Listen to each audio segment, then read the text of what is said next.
Hello and welcome once again to Roots Mati Majra. In this episode, we are talking about something new angle about elections and the election process. 19th, which is the first day of voting, is too close now as we are recording this program, and there are many issues regarding EVM which is being discussed in the Supreme Court. But there's another issue which the voter needs to know, and this issue is about if your vote, if your ballot is secret or not. So we need to discuss that if our ballot is secret, is it really secret when we go and cast our vote? So we have with us today very eminent guest, Mr. Rajiv Kakaria, who has been working on this issue for many, many years. Welcome, Rajiv ji. Please unmute yourself. Please unmute yourself. Yeah. Welcome, Rajiv Kakaria ji, for this discussion on whether our vote is secret or not. And we have another guest, our editor of Roots Mati Majra, Mr. V.K. Cherian. Cherian ji, welcome to the studio and to this very interesting discussion that we are going to have today. And we have with us Rajiv Kakaria ji, who has been working on this issue of electoral reforms and electoral process, and he has gone to court and he has had the petition filed in the court about whether our vote is secret or not. And there should be some provision because we have been voting through electronic voting machine for quite many years now. But he says that Rajiv Kakaria has the organization Chetna, and along with his colleague, he has been working on the issue to bring up this issue in the knowledge of public domain as well as in the knowledge of the government and also the court that our ballot is not secret. So the first question we have to ask him is that why he thinks that our vote is not secret. Good evening, Mr. Cherian and Vinny. What we really thought was this was in 2000, sometime early 2013. Soon after with the Anna movement had died on and there were a lot of hullabulla, this thing, and many political, and being an activist for a while, and many political parties saw that activism is, they need some recognizable faces to win elections. So, and since I've been associated with RWS for long, so has been my president Chetna Anil Sood. So we were offered by many political parties to come join them, and we said no, we are here for the public. We'll continue to work for the public, and we'd like to see how it, the whole thing pans out. And anyways, when these serious suggestions came, then I said, okay, one fine evening I was just sitting there pondering over, what if I were to really stand? Do I really stand a chance? And then I started, all through the years that I've been following elections in my area, because political leaders, they come in, we go, we see their campaigns, how things pan out. And there are a whole lot of party workers who are good friends of ours also. And soon after the election, many discussions used to take place. Arey, usne wala vote kharid liya, that vote was bought, that thing, the liquor was served, and they went there. He was sure to get that. Being a Punjabi, he was sure to get that pocket of vote. And they had very micro level knowledge of each area. I said, I have nothing of that sort. If one has to first learn the art of, demography. So understanding demography. I said, how are they finding that out? And the thing that came about was I started studying, looking up, and then we realized that actually the devil lies in booth-wise declaration of results. Up to the 1998 elections, till EVMs came into being. 1998 elections, that's the first year when partially some booths were tried with EVMs, which went off very successfully. No one realized what was happening then. And earlier, before then, the ballots, they were all taken to one particular station. From over there, all the ballot boxes were emptied out into a huge drum. I've seen that on Doordarshan those days, Doordarshan television, and we would watch those with intrigue. You know how they are jumbled up, all the ballots, and then they're taken out. So nobody knew demographic profile of the voters. All the voters got jumbled up and nobody knew what was like. If I live in Greater Kailash, nobody knew how the GK residents were voting, and the Jamrudpur nearby the village, or the redevelopment colony of Santnagar, or the DDA flats nearby, the JJ cluster. Nobody knew who was voting with what way. And in 2004, the EVM was brought into being nationally. Every single election since 2004 has been conducted that way. So in 2013, that's when I said, oh, I don't stand a chance. And why? Because I don't have all this data. Who has all this data? The political parties. They know because their agents sit in the booths. They note down, okay, polling booth number 23, which is Greater Kailash, which is house number 1 to 200. So I realized that my vote, I can be identified as a block. Like if 90% or 60% of from house number 1 to 200 in E block Greater Kailash have voted a particular party, the party knows that my chunk of votes lies here. And this wizened up the political parties to understanding their this thing. That is how they got a fix on their vote banks. The true vote banks concept came after EVMs, it seems, because earlier it was a opaque or a muzzled up concept. But then it became Rajiv ji, a very, very, very important question arises here. This is a very, very serious thing. Very, very serious thing.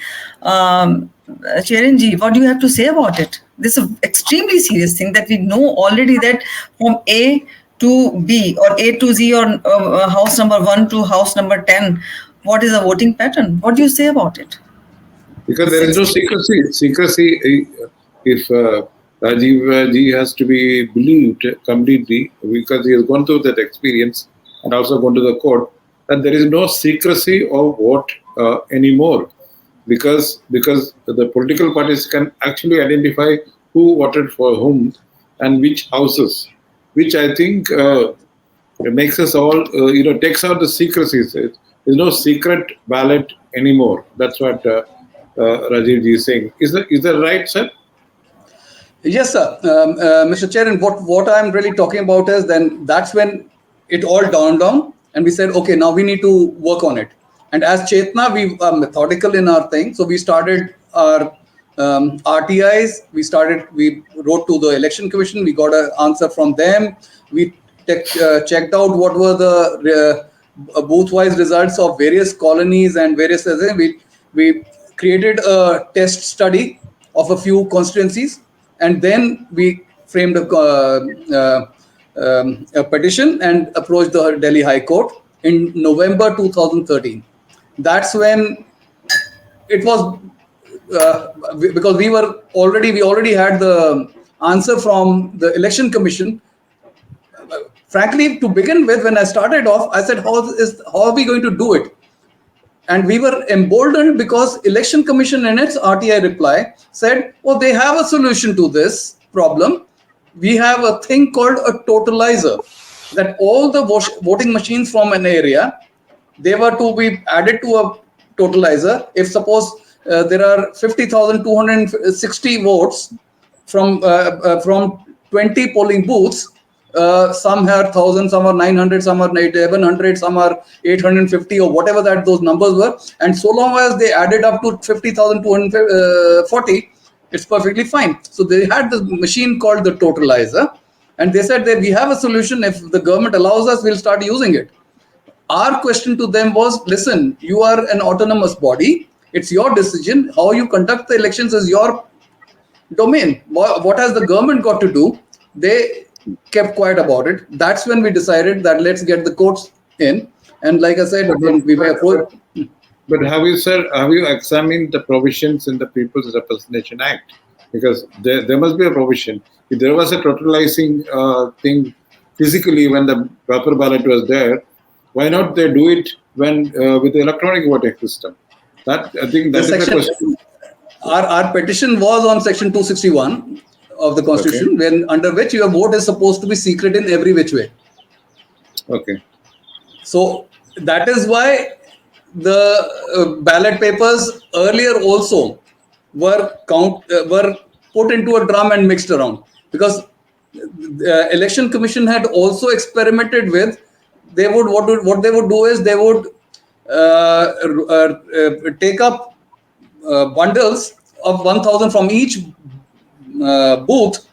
Ballots used to be put in a rubber band, and the bundles thrown in, and that also was discontinued with, because you could identify the bundles, and somebody who's enterprising enough would get into it and find out which bundle contained how many votes from which area, or which under bundle was from which booth, and then identify. So that practice was also done away with, although it made the matters lots simpler for them to work on. Okay. That so the High Court, if you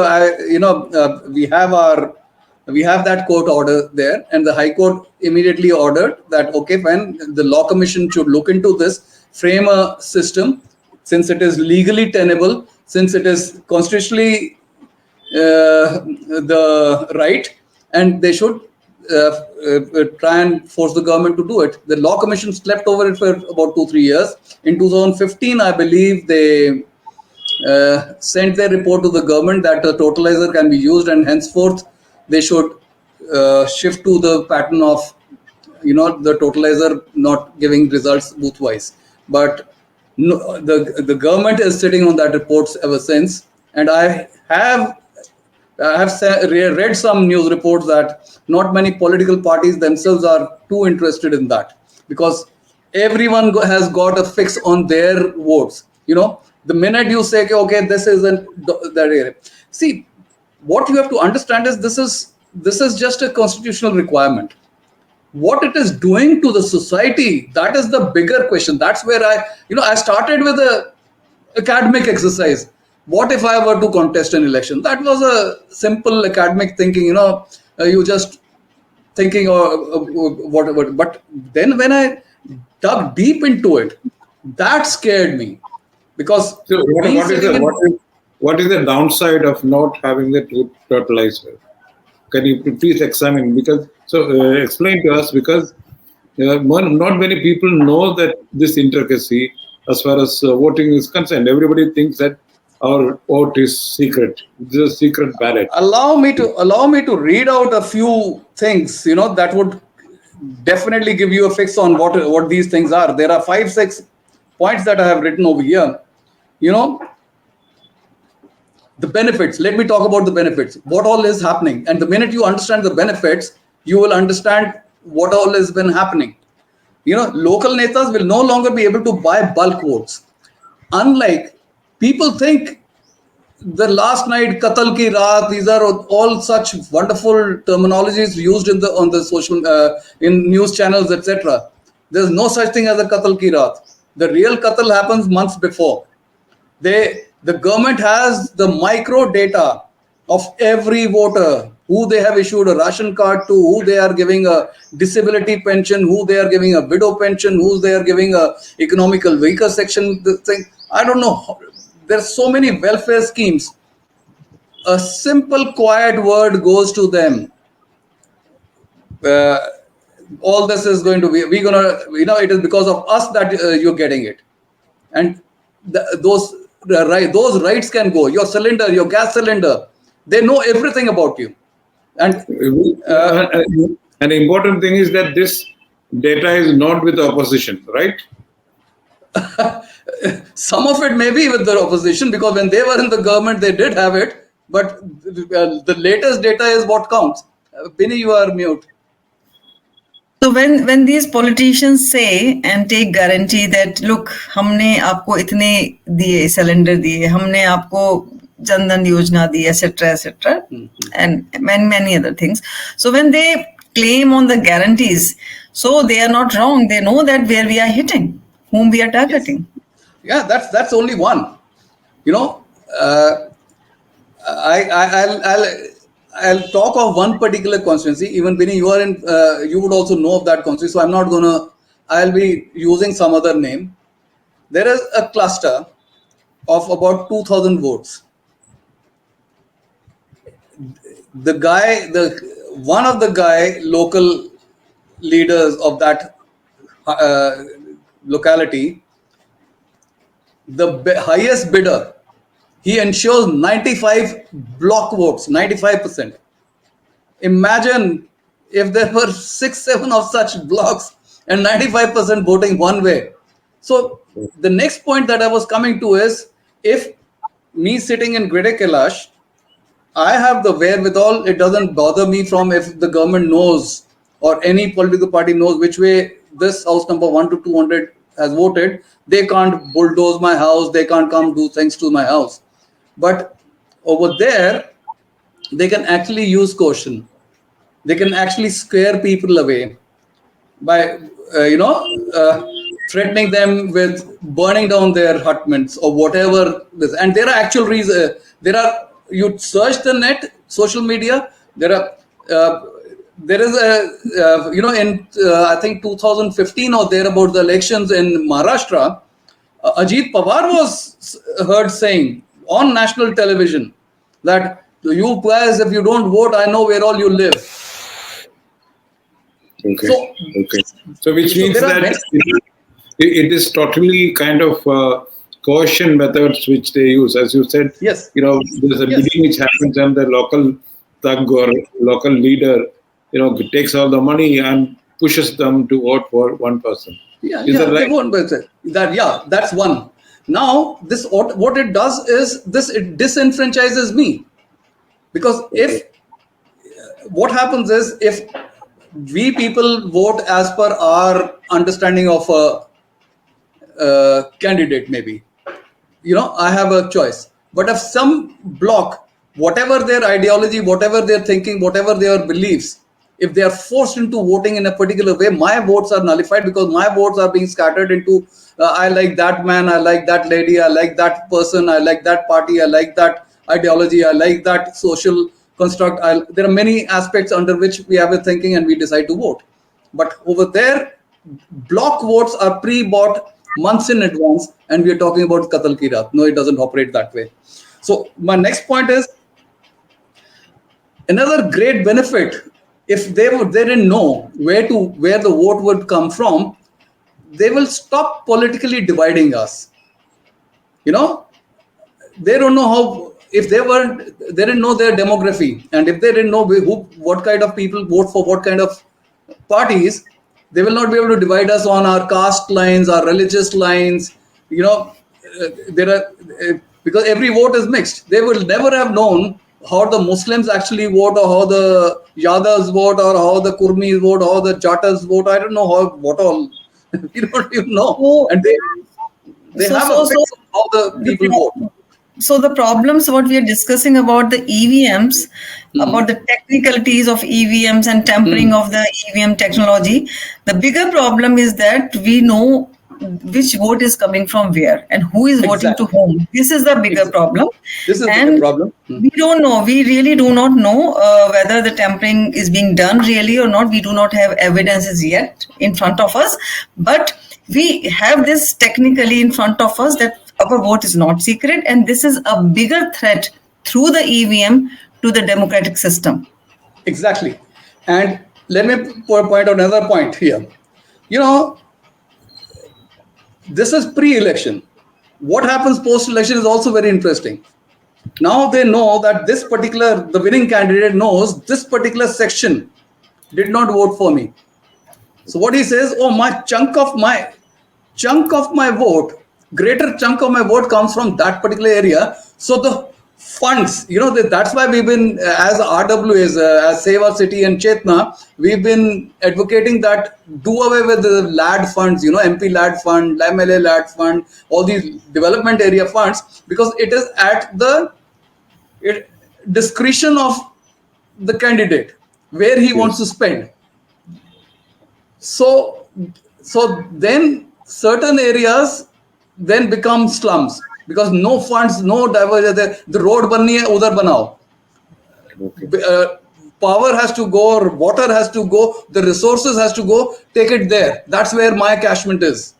That's where I get my votes from. So that's another aspect. So there are, like I said, if we were to, it's an endless talk. There's so So much this that also, maybe Rajiv ji and Cherian, sir, I think this also explains to us that we know that the wave is this kind, or there's an anti-incumbency for a particular party. But when we see the results, these results are totally different to what the wave has been. So this also explains that.